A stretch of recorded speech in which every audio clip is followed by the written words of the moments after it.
نحمدہ و نصلی علی رسولہ الکریم اما بعد فاعوذ باللہ من الشیطان الرجیم بسم اللہ الرحمن الرحیم رب اشرح لی صدری ویسر لی امری واحلل عقدۃ من لسانی یفقہوا قولی واجعل لی وزیرا من اہلی آمین یا رب العالمین۔ سورہ نوح 2 رکوع ہیں اس کے اور 28 آیات ہیں، مکی صورت ہے۔ سورہ نوح جو ہے وہ مکمل طور پہ حضرت نوح علیہ السلام کے بارے میں ہے، اس میں باقی مضامین نہیں آئے، صرف حضرت نوح علیہ السلام کے بارے میں ساری اس میں تفصیلات موجود ہیں۔ تو حضرت نوح علیہ السلام کے بارے میں تھوڑا سا تاریخی اور ان کا جو نسب ہے اور ان کا جو حضرت آدم کے بعد جتنا وقفہ ہے اس کے حوالے سے مختصراً یہ ہے کہ حضرت نوح علیہ السلام حضرت آدم کی 10ویں پشت میں تھے، اور احادیث میں بھی آتا ہے، تفسیر میں بیان کیا ہے، تفسیر ابن کثیر میں حدیث بیان کیا انہوں نے کہ جو کہ صحیح مسلم کی شرط پہ ہے، یعنی صحیح حدیث ہے کہ حضرت آدم سے حضرت نوح علیہ السلام تک 10 قرن کا فاصلہ ہے، اور اس حدیث کی ایکسٹینشن آ گئی ہے کہ پھر حضرت نوح علیہ السلام سے حضرت ابراہیم تک بھی 10 قرن کا فاصلہ ہے۔ قرن بعض مفسرین اس کا ترجمہ پشت کرتے ہیں، نسل کرتے ہیں، جیسے ہم کہتے ہیں کہ ایک نسل سے دوسری نسل، بعض زمانہ کرتے ہیں، اور اگر ایک قرن کو زمانے کے معنی میں لیں تو پھر بھی اس کا زیادہ تر مفسرین نے 100 سال کا لیا ہے کہ ایک قرن 100 سال کے برابر ہوتا ہے۔ تو اس طریقے سے حضرت آدم علیہ السلام سے لے کر حضرت نوح علیہ السلام تک کتنا 1000 سال کا وقفہ بنتا ہے، 10 جو قرن ہیں وہ 1000 سال کا فاصلہ بنتا ہے، اور بعض روایات میں 1260 یا 1200 کچھ سال کا بھی بیان کیا گیا ہے، تو وہ تقریباً اس کے قریب ہی ہے۔ لیکن بعض مفسرین نے حضرت آدم سے حضرت نوح علیہ السلام کا جو درمیانی وقفہ ہے 5000 سال کا بیان کیا ہے، جو کہ اس سے مطابقت پھر نہیں رکھتا، لیکن وہ بھی ایک رائے موجود ہے۔ حضرت نوح علیہ السلام جو ہے وہ پہلے رسول ہیں اللہ تعالیٰ کے۔ حضرت آدم اللہ کے نبی تھے، اس کے بعد بعض مفسرین کے نزدیک ان کے بیٹے حضرت شیس علیہ السلام بھی اللہ کے نبی تھے، اور اس کے بعد پھر قابل ذکر جو نبی ہیں وہ حضرت ادریس علیہ السلام ہیں۔ بعض کے نزدیک حضرت آدم اور حضرت نوح علیہ السلام کے درمیان میں صرف ایک ہی نبی ہیں، حضرت ادریس علیہ السلام، اور حضرت آدم علیہ السلام اور حضرت ادریس علیہ السلام کے درمیان میں 6 پشتوں کا فاصلہ ہے، اور پھر حضرت ادریس سے حضرت نوح علیہ السلام 4 پشتیں ہیں، یعنی حضرت نوح علیہ السلام جو ہیں وہ حضرت ادریس علیہ السلام کے پڑپوتے بنتے ہیں، اور حضرت نوح علیہ السلام کا جو شجرہ نسب ہے وہ اس طریقے سے ہے، حضرت نوح بن لامک بن متوشلخ اور بن نوح، یعنی حضرت ادریس کا نام نوح بھی ہے، یعنی ان کو ادریس بھی کہتے ہیں۔ تو یوں جو ہے حضرت نوح علیہ السلام جو ہیں وہ حضرت ادریس علیہ السلام جو اللہ کے نبی تھے ان کے پڑپوتے ہیں، حضرت ادریس کے بیٹے متوشلخ اور ان کے بیٹے جو ہے نا لامک، ٹھیک ہے، اور پھر آگے ان کے بیٹے حضرت نوح علیہ السلام، تو یوں ان کے پڑپوتے ہوئے۔ تو احادیث سے بھی یہی ثابت ہوتا ہے کہ ان کے حضرت آدم اور حضرت نوح علیہ السلام کے درمیان تقریباً 1000 کا فاصلہ ہے۔ تو بسم اللہ الرحمن الرحیم، انا ارسلنا نوحا الی قومہ ان انذر قومک من قبل ان یاتیہم عذاب علیم، یقیناً ہم نے نوح علیہ السلام کو بھیجا ان کی قوم کی طرف کہ آپ اپنی قوم کو ڈرائیے اس سے پہلے کہ ان پر دردناک عذاب آ جائے۔ قال یا قوم انی لکم نذیر مبین، نوح علیہ السلام نے فرمایا کہ اے میری قوم، یقیناً میں تمہاری طرف اللہ کی طرف سے کھلم کھلا ڈرانے والا ہوں۔ انیبود اللہ، تم اللہ کی عبادت کرو، واتقوہ، اور اس کا تقوی اختیار کرو، واطیعونی، اور میری فرما برداری کرو، میرا حکم مانو۔ یہاں پہ حضرت نوح علیہ السلام کو اللہ تعالیٰ نے رسول بنا کر بھیجا، جیسا کہ ہم نے کہا کہ یہ اللہ کے پہلے رسول ہیں۔ رسول اور نبی میں کیا فرق ہوتا ہے؟ نبی جو ہے وہ کسی بھی قوم میں آتا ہے تو وہ کوئی اسپیسیفک نہیں ہوتا، کسی خاص قوم یا خاص مشن میں نہیں ہوتا، اور اس کے ساتھ یہ اللہ تعالیٰ نہیں اس کو آرڈر دیتے کہ اپنی قوم کو کہو کہ میرا حکم مانو۔ وہ اپنا حکم ماننے کا نہیں کہتا، اور نہ اس کا حکم اگر کوئی قوم نہیں بھی مانتی تو اس پہ عذاب نہیں آتا۔ لیکن رسول کا جو فرق ہے، اور رسول جو ہوتا ہے وہ صاحب شریعت ہوتا ہے، نبی صاحب شریعت نہیں ہوتا۔ تو اس حوالے سے حضرت نوح علیہ السلام جو ہیں وہ پہلے رسول ہیں، اور وہ اپنی قوم کی طرف مبعوث کیے گئے، اور انہوں نے آ کے کہا کہ اے میری قوم، تم میرا کہنا مانو، اگر نہیں مانو گے تو پھر تم پر عذاب آ جائے گا، اور دردناک عذاب آئے گا۔ تو یہی پیغام پھر ان کو اللہ تعالیٰ نے جو پیغام دیا وہ اپنی قوم کو انہوں نے کہا، قال یا قوم انی لکم نذیر مبین، انہوں نے کہا کہ اے میری قوم، میں تمہاری طرف اللہ کی طرف سے ڈرانے والا ہوں۔ نذیر بیسیکلی انذار سے نکلا ہے، جس کا مطلب ہوتا ہے پیار اور محبت سے کسی بات سے ڈرانا، کسی خطرے سے متنبع کرنا، کسی خطرے سے بچانے کے لیے کسی کو بتا دینا کہ بچ کے رہو ذرا، یہ خطرہ آ رہا ہے۔ تو یہ نذیر کا مطلب ہے، اور مبین یعنی بالکل واضح، کھلم کھلا۔ اب یہ حضرت نوح علیہ السلام نے آ کے ان کو کیا تبلیغ کی، وہ 3 اس کے اہم نکات ہیں۔ انعبدوا اللہ واتقوہ واطیعون۔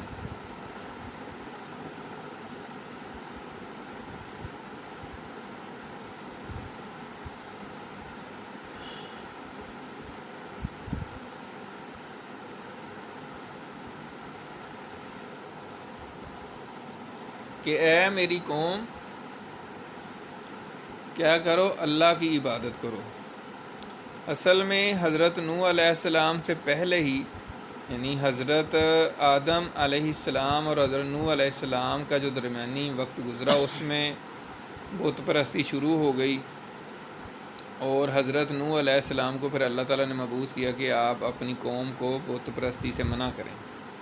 تو انہوں نے کہا کہ انعبدوا اللہ، اللہ کی عبادت کرو، اور اس کے ساتھ شامل ہے کہ یعنی بتوں کی پوجا چھوڑ دو، صرف خالص اللہ وحدہ لا شریک کی عبادت کرو، اور شرک کو چھوڑ دو، بتوں کو چھوڑ دو، واتقوہ، اور اللہ سے ہی ڈرو، بتوں سے نہ ڈرو۔ بتوں سے جو تمہاری قوم ڈراتی ہے کہ اگر تم نے ان کو نہ مانا، ان کے آگے نہ جھکے تو وہ یوں کر دیں گے، وہ فلاں کر دیں گے، وہ جلا کے راکھ کر دیں گے، ایسی کوئی بات نہیں ہے۔ وَأَطِیعُونِی، اور تم سب میری پیروی کرو، میرا حکم مانو۔ کیوں؟ کیونکہ میں اللہ کا رسول ہوں، اس وجہ سے تم میرا حکم مانو۔ میں جو تمہیں کہوں گا وہ اللہ کا ہی فرمایا ہوا ہے۔ تو اس سے کیا ہوگا؟ یغفر لکم من ذنوبکم، اللہ تمہارے کچھ گناہ بخش دے گا، ویؤخرکم الی اجل مسمی، اور تم کو ایک مدت تک مہلت دے گا۔ کچھ گناہ بخش دے گا یعنی سارے گناہ بخشنے کی بات نہیں ہوئی۔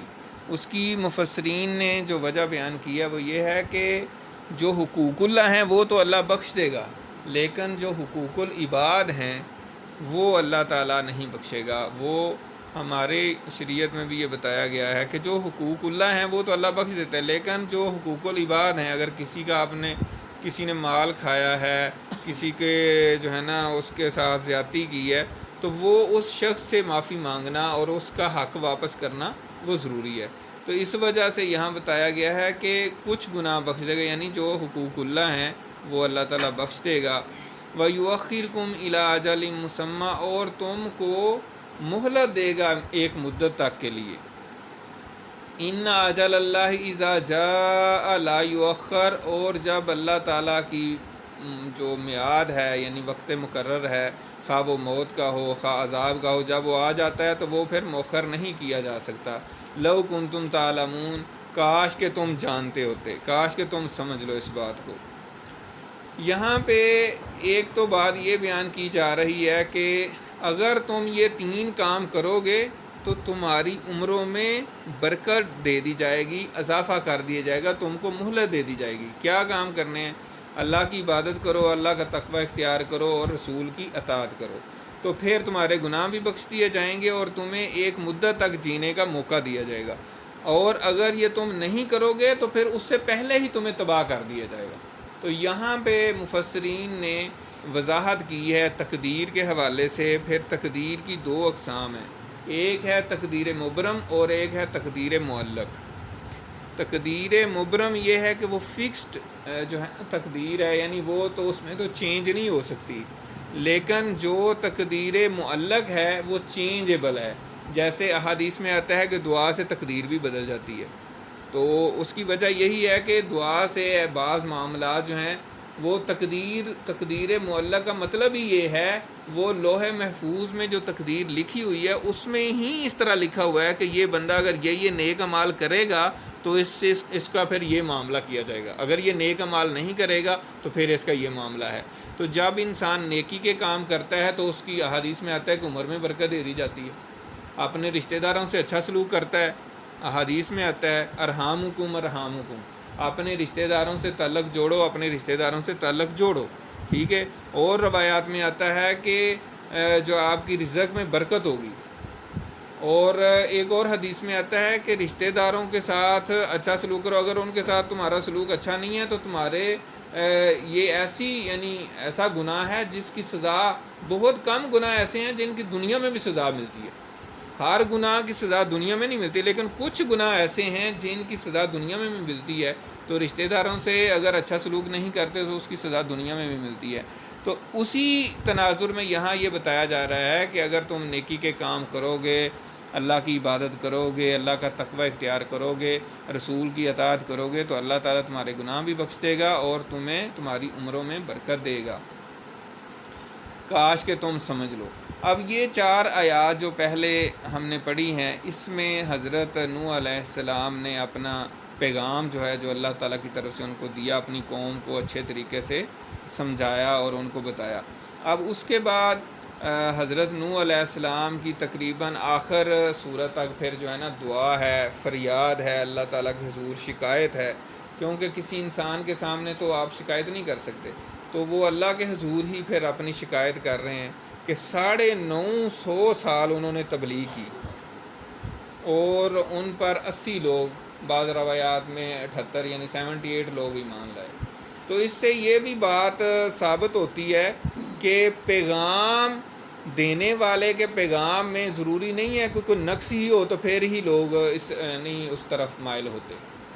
یعنی حضرت نوح علیہ السلام اللہ کے پہلے رسول ہیں اور اللہ کے برگزیدہ ہیں، ان کی دعوت میں، ان کے طریقہ تبلیغ میں جیسے ابھی ہم پڑھتے ہیں تو کوئی شک شبہ نہیں تھا، لیکن 950 سال تبلیغ کرنے کے بعد جو ہے وہ صرف 80 لوگ مسلمان ہیں۔ آپ اندازہ لگا لیں کہ یوں ایسے لگتا ہے جیسے مطلب 1 صدی میں 8 لوگ مسلمان ہو رہے ہیں، یعنی 12 سال بعد ایک بندہ مسلمان ہو رہا ہے، اور 1 صدی میں 8 لوگ مسلمان ہوئے ہیں، تو 950 سال میں تقریباً اتنے جو ہے نا لوگ بنتے ہیں۔ تو کوئی بھی مبلغ جو ہے، جو تبلیغ کرنے والا انسان ہے، اس کے لیے اس میں سبق ہے کہ وہ بہت جلد بے صبرا نہ ہو جائے اور ہمت نہ ہار دے، بس اس کا کام یہی ہے کہ اخلاص کے ساتھ لگا رہے اور کوشش کرتا رہے۔ اللہ تعالیٰ قبول فرمانے والا ہے۔ اللہ تعالیٰ یہ نہیں دیکھتا کہ آپ کے لوگ جو ہے نا کتنے آپ کے ماننے والے بڑھ گئے ہیں یا کتنے لوگ جو ہے نا آپ کی تبلیغ سے متاثر ہو گئے ہیں، بلکہ اللہ تعالیٰ دیکھتا ہے کہ آپ کے اندر کتنا اخلاص ہے، کتنی آپ نے کوشش کی ہے۔ تو اللہ تو ہر چیز کو دیکھ رہا ہے۔ اللہ تعالیٰ یہ نہیں دیکھتا کہ یار آپ نے اتنا عرصہ تبلیغ کیا تو اتنے لوگ تو مسلمان ہی نہیں ہوئے۔ تو حضرت نوح علیہ السلام نے 950 سال تبلیغ کی ہے اور 80 لوگ صرف مسلمان ہوئے۔ اگر چیزوں کو کوانٹیفائی کیا جاتا ہوتا تو پھر تو نعوذ باللہ حضرت نوح علیہ السلام کو ناکام تو نہیں ہوئے۔ تو اللہ تعالیٰ کے جو رسول ہیں وہ اللہ کا حکم مانتے ہوئے تبلیغ کرتے ہیں۔ اب آگے قوم کا مسئلہ ہے کہ وہ کتنی جو ہے نا اسلام قبول فرماتی ہے۔ تو یہاں پہ یہی حضرت نوح علیہ السلام پھر اللہ تعالیٰ سے جب انہوں نے 950 سال تبلیغ کی تو لوگ جو ہے نا مسلمان ہی نہیں ہوئے، صرف 80 لوگ مسلمان ہوئے، تو پھر انہوں نے اللہ تعالیٰ کے آگے جو ہے نا فریاد کی، اللہ تعالیٰ کو پکارا، اللہ تعالیٰ کے آگے گڑ گڑائے اور دعا کی۔ قال ربی انی دعوت قومی لیلا و نہارا۔ اب دیکھیں تبلیغ کے کون کون سے انداز انہوں نے نہیں اپنائے، کون کون سے طریقے نہیں اپنائے۔ کہتے ہیں کہ اے میرے رب، میں نے اپنی قوم کو رات دن جو ہے نا دعوت دی ہے۔ یعنی یہاں سے یہ بھی ثابت ہوتا ہے کہ دین کا کام دن کو نہیں رات کو بھی کیا جا سکتا۔ تو دن رات میں نے اپنی قوم کو دعوت دی۔ فلم یزدہم دعائی الا فرارا، مگر میری دعا سے، میرے ان کو پکارنے کی وجہ سے ان کے فرار میں ہی اضافہ ہوا ہے، یعنی وہ مجھ سے بھاگے ہی ہیں۔ میں نے بڑی کوشش کی ہے، بڑی تبلیغ کی ہے، لیکن وہ مجھ سے بھاگتے ہی رہے ہیں۔ وَإِنِّي كُلَّمَا دَعَوْتُهُمْ لِتَغْفِرَ لَهُمْ، اور جب کبھی بھی میں نے ان کو پکارا، ان کو دعوت دی کہ آپ جو ہے نا ان کے گناہ بخش دیں، جَعَلُوا أَصَابِعَهُمْ فِي آذَانِهِمْ، تو انہوں نے اپنے کانوں میں انگلیاں ڈال لیں کہ ہم نہیں سننا چاہتے۔ وَاسْتَغْشَوْا ثِيَابَهُمْ، اور اپنے اوپر کپڑے ڈال لیے۔ اس پہ مفسرین نے بیان کیا ہے کہ ایک طریقہ تو یہ تھا کہ وہ جب حضرت نوح علیہ السلام کہیں سے گزر رہے ہوتے تھے تو وہ اپنا منہ چھپا کے گزر جاتے تھے کہ یار ہمیں بلا نہ لیں کہیں، یعنی ہمیں اپنی طرف نہ بلا لیں۔ اور دوسرا کہ وہ حضرت نوح علیہ السلام سے اتنی نفرت کرنے لگے تھے کہ وہ کہتے تھے کہ ہم آپ کی شکل نہیں دیکھنا چاہتے، تو وہ کپڑا کر لیتے تھے۔ یہ دونوں رائے جو ہے نا وہ بیان کی ہیں مفسرین نے۔ وَأَسَرُّوا، اور وہ اڑ گئے، انہوں نے ضد اختیار کر لی۔ وَاسْتَكْبَرُوا اسْتِكْبَارًا، اور انہوں نے تکبر کیا، بہت ہی بڑا تکبر، یعنی تکبر جیسے کیا جاتا ہے، یعنی ایسا تکبر کیا جیسے تکبر کیا جاتا ہے، اتنا تکبر انہوں نے کیا اور اڑ گئے۔ وَأَسَرُّوا، یہ لفظ ہم اردو میں بھی استعمال کرتے ہیں، سواد کے ساتھ اصرار جو ہے اس کا مطلب ہوتا ہے ضد کرنا، اصرار کرنا، زور دینا اپنی بات پہ۔ اور دوسرا اصرار جو ہوتا ہے وہ سیکرٹ، یعنی سیکرٹلی کوئی بات کرنا۔ تو وَأَسَرُّوا، وہ اڑ گئے، وَاسْتَكْبَرُوا اسْتِكْبَارًا، اور انہوں نے تکبر کیا، بہت بڑا تکبر، یعنی انہوں نے کہا کہ ہم نے آپ کی بات نہیں ماننی۔ ثُمَّ إِنِّي دَعَوْتُهُمْ جِهَارًا، پھر میں نے ان کو پکارا، ان کو دعوت دی پکار کر، یعنی بلند آواز سے میں نے ان کو، جیسے جہری نمازیں ہم کہتے ہیں جس میں تلاوت بلند آواز سے کی جاتی ہے، یعنی واضح طور پہ اور اونچی آواز میں نے ان کو دعوت دی۔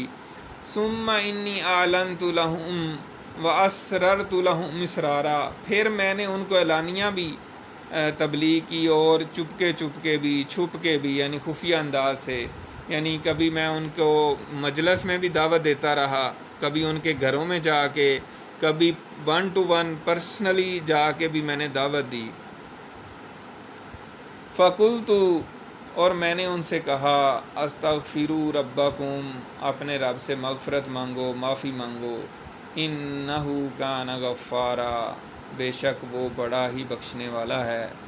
یرسل السماء علیکم مدرارا، وہ تم پر بارش بھیجے گا، موسلا دھار بارش۔ وَيُمْدِدْكُمْ بِأَمْوَالٍ وَبَنِينَ، اور وہ تمہاری مدد کرے گا مال سے بھی، بیٹوں سے بھی، یعنی تمہیں مال بھی دے گا، بیٹے بھی دے گا۔ وَيَجْعَلْ لَكُمْ جَنَّاتٍ وَيَجْعَلْ لَكُمْ أَنْهَارًا، اور وہ تمہارے لیے باغات بھی بنا دے گا اور تمہارے لیے نہریں بھی جاری کر دے گا۔ یہاں پہ بڑا ایک اہم نقطہ مفسرین نے بیان کیا ہے استغفار کے حوالے سے، کہ حضرت نوح علیہ السلام نے اپنی قوم کو استغفار کرنے کا کہا، تو اس میں کیا کیا باتیں بیان کی ہیں کہ اللہ تعالیٰ سے اگر تم معافی مانگو، استغفار کرو تو وہ بخشنے والا ہے، وہ بخش دے گا، تمہیں بارش بھی دے گا، بارش سے ہی ساری جو ہے نا آپ کے پھل، آپ کی سبزیاں، آپ کی اجناس، جو کچھ آپ کھاتے ہیں وہی اگتا ہے۔ انسان کی جتنی بھی ضروریات ہیں، اگر بارشیں نہ ہوں تو آپ جو مرضی کر لیں، کچھ بھی نہیں ہے، ہر چیز ہی تھوڑے عرصے بعد ختم ہو جائے گی۔ بارشوں سے اللہ تعالیٰ ہر چیز اگا رہے ہیں اور وہ ساری ہم کھا رہے ہیں. ہم گندم کھاتے ہیں, ہم پھل کھا رہے ہیں. ہمیں تو شہروں میں بیٹھے ہوئے لوگوں کو تو اتنا احساس نہیں ہوتا. عام طور پہ ہم کہتے ہیں جی ہم تو پیسے دے کے چیز لے لیتے ہیں, وہ کسانوں کو زیادہ محسوس ہوتا ہے. لیکن اگر وہی بارش نہ ہو اور زمینیں جو ہے نا وہ بنجر ہو جائیں اور فصلیں بالکل نہ ہوں, تو وہی پھر گندم جو ہے نا وہ ایک من جو آج جتنے کی ہے وہ کئی ہزاروں گنا مہنگی ہو جائے گی, اور کیسے آپ خرید سکیں گے. تو یہ اللہ تعالیٰ کی بارش جو ہے وہ بہت بڑی نعمت ہے. تو یہ استغفار کرنے سے جو ہے نا, حضرت نوح علیہ السلام کہہ رہے ہیں کہ اگر استغفار کرو. بعض مفسرین نے یہ بیان کیا ہے کہ ان کی قوم میں بھی جیسے مکہ کے لوگوں پہ بھی قحط آیا تھا, تو قوم نوح پہ بھی قحط تھا اس زمانے میں. تو حضرت نوح علیہ السلام نے کہا کہ اگر تم استغفار کرو تو اللہ تعالیٰ تمہیں بارش عطا فرمائے گا. اس حوالے سے حضرت عمر رضی اللہ تعالیٰ عنہ کا بھی ایک واقعہ مفسرین نے لکھا ہے کہ ایک دفعہ بارش نہیں ہو رہی تھی, تو حضرت عمر رضی اللہ تعالیٰ عنہ جو ہے نا وہ لے کر لوگوں کو نکلے اور استغفار کی, اور بس انہوں نے کہا کہ ہم نے کر لی ہے نا. تو کچھ لوگوں نے کہا کہ آپ نے تو دعا بھی نہیں کی, آپ نے صرف استغفار کیا ہے.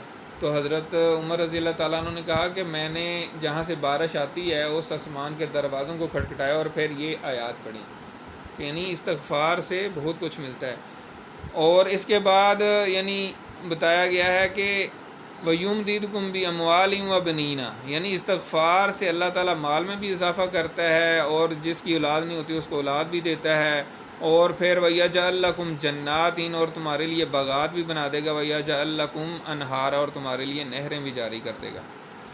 تو حضرت حسن بصری رحمۃ اللہ علیہ کے بارے میں آتا ہے, مفسرین نے لکھا ہے کہ وہ اپنی مجلس میں بیٹھے تھے, تو ایک بندہ آیا, تو اس نے کہا کہ حضرت میں ہمارے تو بہت قحط ہے اور بڑی پریشانی کا عالم ہے, تو کوئی وظیفہ بتائیں, کوئی عمل بتائیں. تو انہوں نے کہا کہ استغفار کرو.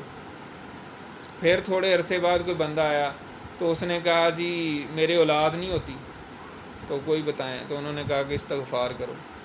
پھر کوئی بندہ آیا, تو اس نے کہا کہ ہمارے یعنی مال یعنی یہ جانور نہیں ہے, یا اس طرح کھیتی کے لیے جو ہے نا دعا کریں. تو اس کو بھی کہا کہ استغفار کرو. تو اس طرح مختلف لوگ آئے تو ان کو استغفار کہا. تو وہاں جو مجلس میں لوگ تھے اس میں سے کسی نے پوچھا کہ حضرت یہ کیا مطلب, لوگ مختلف قسم کے مسائل لے کر آئے ہیں اور آپ ہر ایک کو استغفار ہی کہہ رہے ہیں, ایک ہی نسخہ بتا رہے ہیں, یہ کیسے, یہ آپ نے کیسے بتایا؟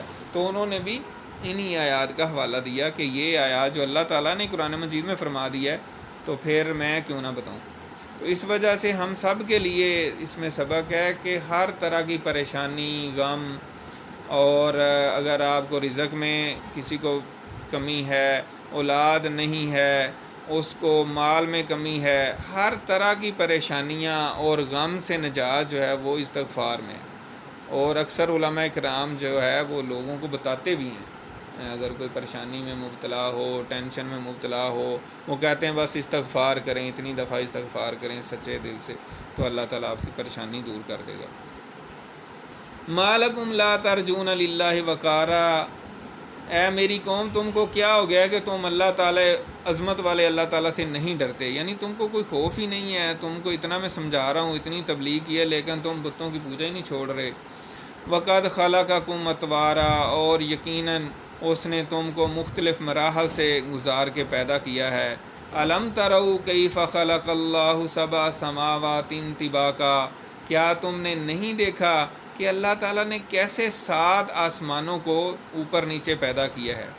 وَجَعَلَ الْقَمَرَ فِيهِنَّ نُورًا وَجَعَلَ الشَّمْسَ سِرَاجًا, اور اللہ تعالیٰ نے اس میں چاند کو بھی بنا دیا ہے نور والا, اور سورج کو بنا دیا ہے روشنی والا. اب یہ دیکھیں 1400 سال پہلے, اس وقت سائنس کو تو لوگ جانتے ہی نہیں تھے, سائنس نے کوئی ترقی نہیں کی تھی, لیکن اس وقت ہی قرآن مجید میں آ گیا کہ جو چاند ہے اس کا نور ہے, اس کی ریفلیکٹڈ لائٹ ہے, اور سورج ہے اس کو قرآن مجید میں ہمیشہ سراج کہا گیا ہے. سراج کا مطلب ہوتا ہے چراغ, یعنی جس کی اپنی روشنی ہوتی ہے، جو اپنا کوئی جلنے سے روشنی پیدا کر رہا ہے اس کو سراج کہتے ہیں، اور نور جو ہے وہ ریفلیکٹڈ لائٹ۔ تو یہ ایک سائنٹیفک جو ہے نا حقیقت بیان کی گئی ہے 1400 سال پہلے۔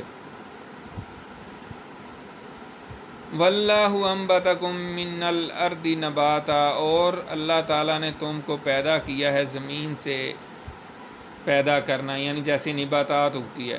تو اس میں مفسرین نے بیان کیا ہے کہ انسان کی ہر خوراک جو ہے، ہر چیز جو ہے وہ زمین سے ہی اگتی ہے، اور اسی سے پھر اس کا سارا جو ہے نا وہ سسٹم جو ہے نا وہ تیار ہوتا ہے، اور آگے پھر نطفے سے انسان جو پیدا ہوتا ہے، تو وہ ساری چیزیں جو ہیں وہ مٹی سے ہی لیتا ہے۔ تو اس وجہ سے یہاں یہ فرمایا گیا ہے۔ اور بعض مفسرین نے اس کو تھوڑا سا اور اینگل سے بھی دیکھنے کی کوشش کی ہے، وہ کہتے ہیں جی دوسری تھیوری جو ہے وہ اس سے ان کے لیے بھی تھوڑا بہت ہے کہ یعنی اللہ تعالیٰ نے جیسے پودے اگتے ہیں ویسے ہی انسان کو اگایا۔ تو یہ بہرحال کچھ لوگوں کی رائے ہے، زیادہ تر مفسرین نے تو اس کو کھانے پینے کی اشیاء جو ہیں اور وہ انسان کو وہاں سے ملتی ہیں۔ ثم یعیدکم فیہا ویخرجکم اخراجا، یعنی پھر اللہ تعالیٰ دوبارہ تمہیں لوٹا دے گا اسی زمین میں، جس زمین سے تمہیں پیدا کیا ہے اسی میں دوبارہ لوٹا دے گا۔ وَيُخْرِجُكُمْ اخراجا، اور پھر اسی سے تمہیں نکالے گا، یعنی قیامت کے دن، یعنی جس زمین سے تم پیدا ہوئے ہو اور اسی سے تمہارا سارا کھانے پینے کی چیزیں ہیں، پھر تم فوت ہو جاؤ گے اسی زمین میں چلے جاؤ گے، اور قیامت کے دن اسی زمین سے تمہیں نکال لیا جائے گا۔ واللہ جعل لکم الارض بساطا، اور اللہ وہ ہے جس نے تمہارے لیے زمین کو بچھا دیا ہے بچھونے کی طرح، لتسلکوا منہا سبلا فجاجا، تاکہ تم اس کے کشادہ رستوں میں چل سکو، یعنی زمین میں اللہ تعالیٰ نے آپ کے لیے، انسانوں کے لیے مختلف راستے جو ہے نا بنا دیے ہیں، اور زمین کو فرش بنا دیا ہے۔ اگر یہ ساری پہاڑی ہی علاقہ ہوتا اور اس طرح ٹیڑھی میڑھی ہوتی تو انسان کے لیے کتنا مشکل ہو جاتا۔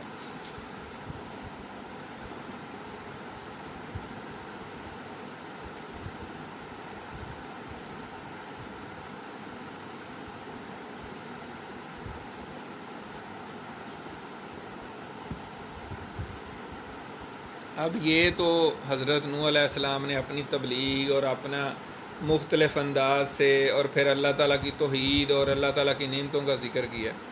اب وہ پھر تبلیغ کے نتیجے میں جس طرح وہ مایوس ہو گئے، اور پھر انہوں نے جس طریقے سے دعا کی ہے تو اس کا آگے بیان آ رہا ہے۔ قال نوح ربی انہم عصونی، نوح علیہ السلام نے کہا ہے میرے رب یقیناً میری قوم نے میری نافرمانی کی۔ وَاتَّبَعُوا مَن لَّمْ يَزِدْهُ مَالُهُ وَوَلَدُهُ إِلَّا خَسَارًا، اور انہوں نے ان لوگوں کی پیروی کی ہے جو بڑے مال والے اور اولاد والے تھے، اور ان کی مال اور اولاد نے ان کو کوئی فائدہ نہیں دیا سوائے نقصان، یعنی ان کو نقصان ہی دیا ہے۔ دنیا میں بھی نقصان ہے کہ وہ ایمان نہیں لائے، جس مال اور اولاد کے تکبر میں وہ ایمان نہیں لائے دنیا میں، اور پھر آخرت میں بھی ان کو جو ہے نا اس کا نقصان اٹھانا پڑے گا۔ وَمَكَرُوا مَكْرًا كُبَّارًا، اور انہوں نے چال چلی بہت بڑی چال، بہت بڑی سازش کی، یعنی قوم کے جو بڑے چودھری، وزیر اور امیر کبیر لوگ تھے انہوں نے کیا چال چلی۔ وَقَالُوا، انہوں نے کہا اپنی قوم سے، لَا تَذَرُنَّ آلِهَتَكُمْ، تم اپنے معبودوں کو ہرگز نہ چھوڑنا۔ کون سے معبود تھے؟ جو انہوں نے بت بنائے ہوئے تھے۔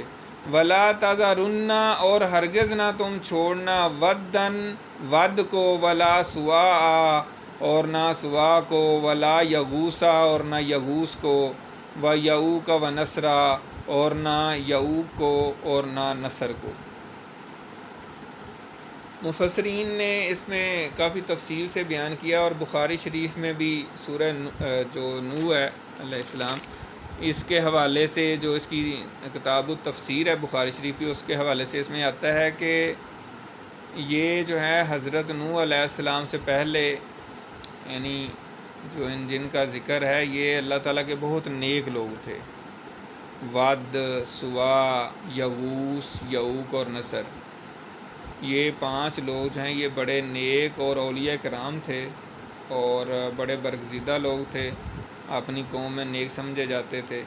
تو جب یہ فوت ہو گئے تو شیطان نے آ کے قوم کو کہا کہ وہ تو اتنے نیک لوگ تھے اور اب وہ فوت ہو گئے ہیں، تو تم ایسا کرو کہ ان کی تصویریں بنا لو، اور ان کی تصویریں جو ہیں نا وہ تم دیکھو گے تو تمہیں وہ یاد آئیں گے، اس طرح تم عبادت میں تمہیں زیادہ شوق پیدا ہوگا۔ تو انہوں نے اس کی بات مان کے تصویریں بنا لیں۔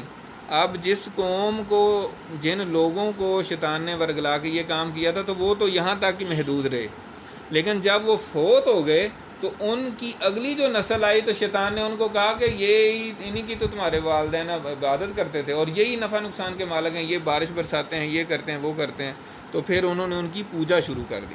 تو اس وجہ سے اسلام نے کسی طرح کی تصاویر کو جو ہے نا منع کر دیا ہے گھر میں رکھنے سے۔ حدیث ہے کہ لا تدخلوا البیت فیہ، لا تدخلوا الملائکۃ بیتا فیہ کلب او تصاویر، کہ اس گھر میں رحمت کے فرشتے داخل نہیں ہوتے جس گھر میں کتا یا تصویریں ہوں۔ تو یہ نبی اکرم صلی اللہ علیہ وسلم نے منع فرمایا۔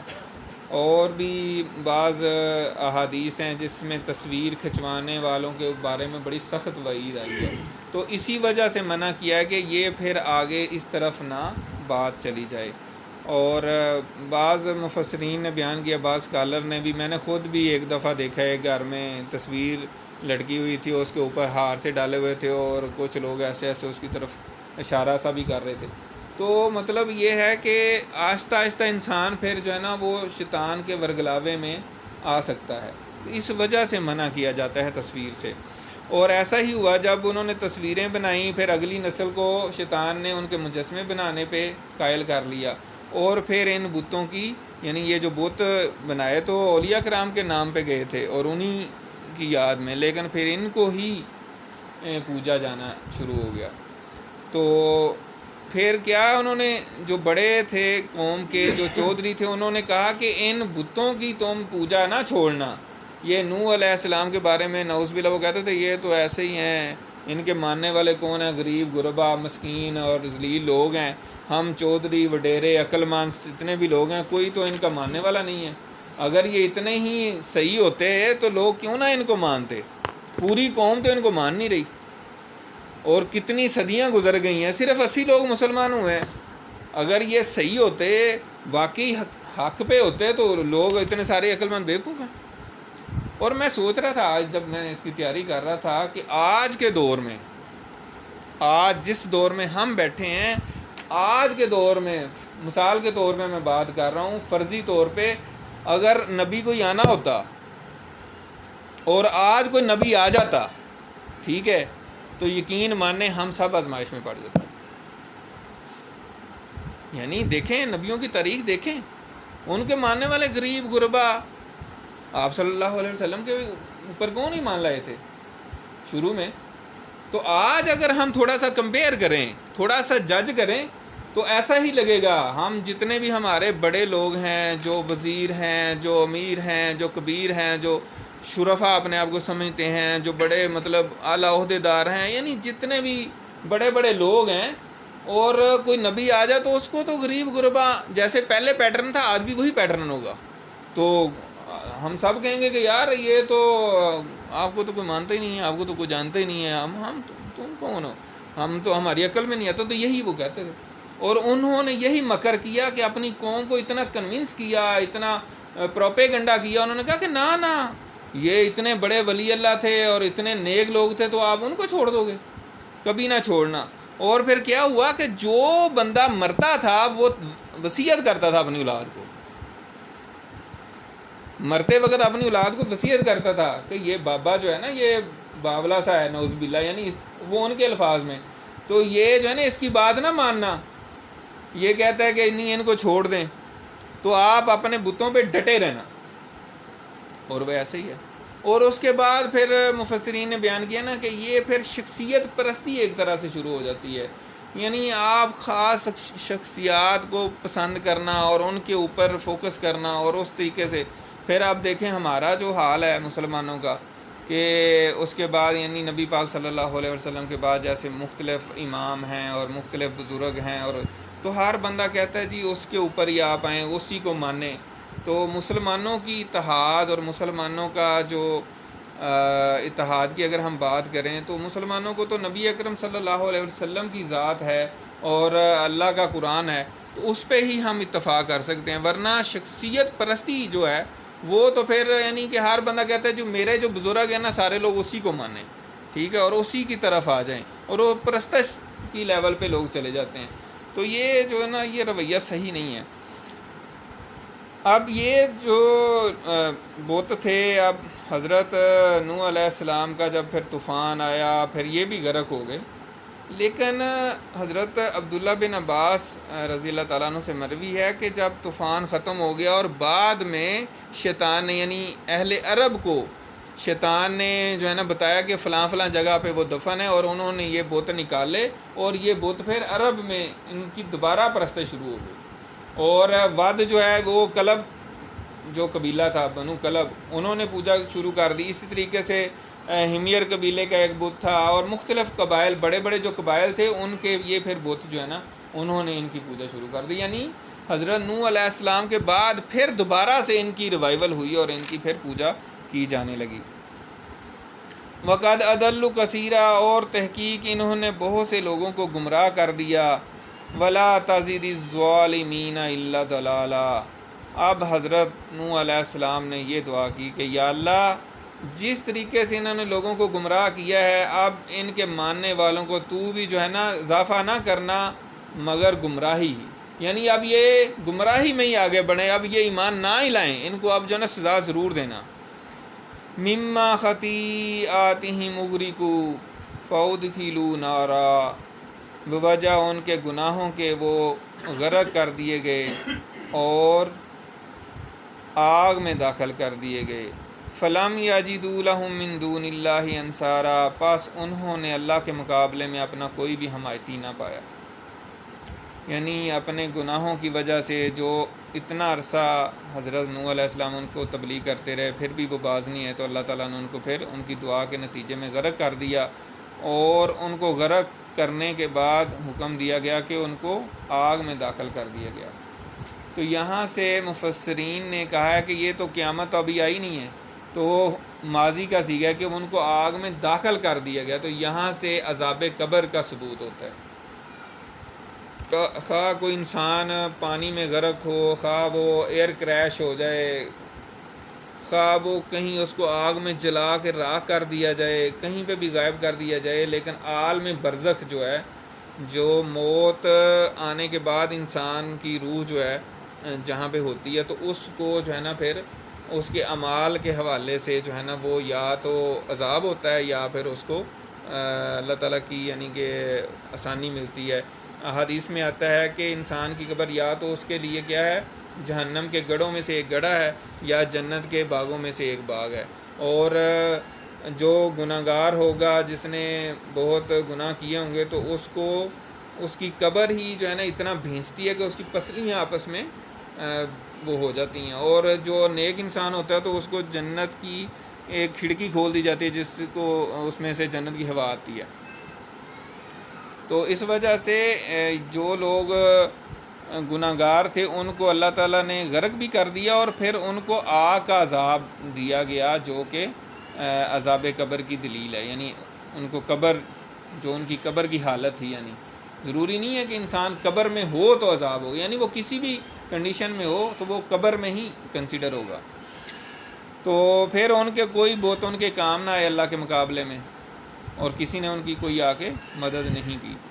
وقال نوح، اور نوح علیہ السلام نے دعا کی، ربی اے میرے رب، لا تذر علی الارض من الکافرین دیارا، کہ اے میرے رب زمین پر کسی بھی کافر کو زندہ نہ چھوڑ، کسی بھی کافر کو زمین پہ یا اللہ زندہ نہ چھوڑنا۔ کیوں؟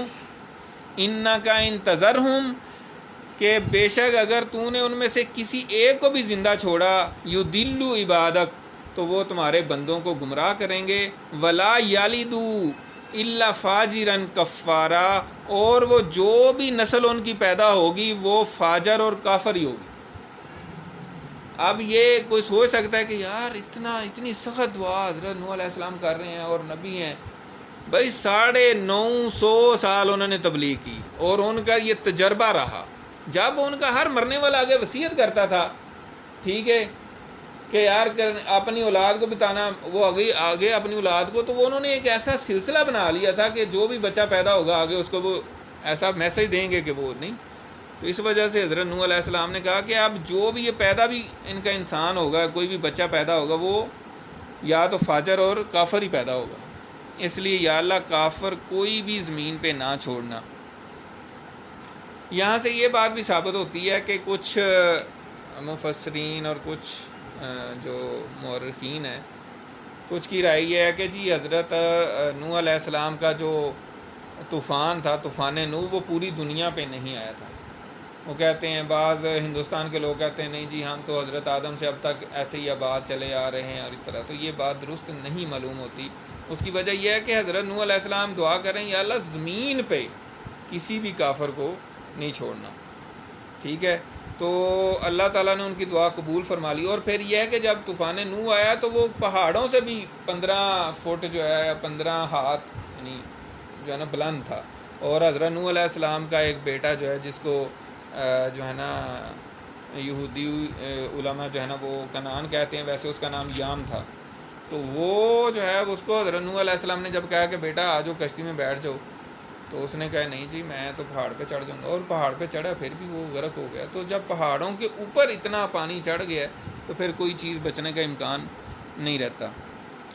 اب آگے ان کی دعا ہے، حضرت نوح علیہ السلام مانگ رہے ہیں ربی اغفر لی، اے میرے رب تو بخش دے مجھ کو، والدیہ اور میرے والدین کو، من دخل بیتیا اور ہر اس شخص کو جو داخل ہو میرے گھر میں، مومن حالت میں، یعنی ایمان لے کر آئے میرے گھر میں داخل ہو جائے یا ہماری مسجد میں یا میری کشتی میں داخل ہو جائے ایمان کی حالت میں. وللمؤمنین والمؤمنات اور قیامت تک آنے والے مومنین اور مومنات کو بھی یا اللہ تو بخش دینا. ولا تزد الظالمین الا تبارا. اور حضرت نوح علیہ السلام نے دوبارہ کہا کہ یا اللہ تو ظالموں کے لیے اضافہ نہ کرنا مگر تباہی اور بربادی، یعنی ظالموں کو اب بالکل کوئی رعایت نہ دینا. دوبارہ سے ڈاکٹر اسرار صاحب کا میں سنا تھا، انہوں نے کہا کہ ان کا غصہ ابھی بھی ٹھنڈا نہیں ہوا. انہوں نے کہا کہ یا اللہ ظالموں کو بالکل نہیں چھوڑنا، ان کو تباہ و برباد کر دینا. تو اللہ کے رسول جو ہیں ان کا بارے میں اللہ تعالیٰ کی سنت یہ ہے کہ وہ ایک عرصہ تک تبلیغ کرتے رہتے ہیں اور پھر آخر میں جب وہ مایوس ہو جاتے ہیں اور قوم اسلام قبول نہیں کرتی تو پھر ان کو تباہ کیا جاتا ہے. یہ ہر رسول کے ساتھ معاملہ ہے. وہ فارمیٹ ہر ایک کا ڈیفرنٹ ہو سکتا ہے. جیسے حضرت نوح علیہ السلام کی قوم کو غرق کیا گیا، حضرت ہود علیہ السلام کی قوم کو جیسے وہ ہوا چلی اور اتنی یک ٹھنڈی اور انہوں نے اٹھا کے ان کو مارا اور ان کو ختم کر دیا. حضرت صالح علیہ السلام کی قوم کو زلزلے نے آ لیا. اور آپ صلی اللہ علیہ وسلم کی جو قوم تھی ان کے اوپر جو ہے نا وہ سلیکٹڈ عذاب تھا، یعنی کہ جو غزوہ بدر میں ان کے اوپر آیا، ان کو قتل کیا گیا. تو یہ ہر رسول کے ساتھ اس طرح ہی معاملہ ہوتا ہے. تو سورہ نوح علیہ السلام جو ہے وہ مکمل ہو گئی. تو اس میں جو اصل اس کا پیغام ہے اور اس میں جو اس کا خلاصہ ہے وہ یہی ہے کہ تبلیغ کا جو بھی آپ کوشش کریں اللہ تعالیٰ کے لیے کریں اور اخلاص کے ساتھ کریں. تو ضروری نہیں ہے کہ بہت زیادہ لوگ اگر آپ کو قبول نہیں کرتے، اسلام نہیں لاتے یا آپ دین کی طرف نہیں آتے تو اس سے مایوس نہیں ہونا چاہیے. اور کوانٹٹی میٹر نہیں کرتی، یعنی یہ نہیں ہے کہ آپ ایک عرصے سے لگے ہوئے ہیں اور لوگ بہت زیادہ وہ نہیں آئے تو آپ مایوس ہو جائیں اور بیٹھ جائیں کہ یار لوگ تو آتے ہی نہیں ہیں. تو اس میں یہ ہے کہ اللہ تعالیٰ تو اخلاص قبول فرماتے ہیں. اگر انسان کوشش کرتا رہے اخلاص کے ساتھ تو وہ اس کی جناب میں پتہ نہیں اینڈ رزلٹ کس کا کیا نکلنا، یہ کسی کو نہیں پتہ. ہو سکتا ہے بہت بڑے بڑے اسکالر ہوں، بڑے فالوور ہوں، وہ اس دن ان کا رزلٹ پتہ نہیں کچھ اور نہیں کر رہا، اور ایک لوگ ہیں کچھ بیچارے لگے ہوئے ہیں تھوڑا بہت جس طرح بھی ٹوٹی پھوٹی کوششیں کر رہے ہیں تو ان کا اللہ تعالیٰ ہو سکتا ہے اللہ تعالیٰ ان کو زیادہ اجر دے دے. یہ اللہ تعالیٰ بڑا بے نیاز ہے اور وہ اخلاص دیکھتا ہے. وہ یہ نہیں دیکھتا کہ کتنا آپ نے رزلٹ پیش کیا. رزلٹ کو بہرحال اللہ تعالیٰ کسی بھی کوشش میں، صرف تبلیغ نہیں، کوئی بھی نیکی کا آپ کام کرتے ہیں، اللہ تعالیٰ آپ کا رزلٹ نہیں دیکھتا. اللہ تعالیٰ دیکھتا ہے کہ آپ نے کتنے اخلاص اور کتنی کوشش کی ہے. تو اللہ تعالیٰ سے دعا ہے کہ اللہ تعالیٰ ہمیں بھی اپنے دین کے لیے اخلاص کے ساتھ اور سنجیدگی کے ساتھ مسلسل کوششیں کرنے کی توفیق عطا فرمائے، اور ہم سب کو اپنے دین کے لیے قبول فرمائے. اور یہی جو ہے نا اصل چیز ہے، دنیا میں بھی اس سے آسانیاں اور برکتیں حاصل ہوں گی، اور آخرت میں تو انشاءاللہ تعالی اللہ تعالی ہماری نجات فرمائے گا. وآخر دعوانا ان الحمد للہ رب العالمین. سبحانک اللہم و بحمدک نشہد ان لا الہ الا انت نستغفرک و نتوب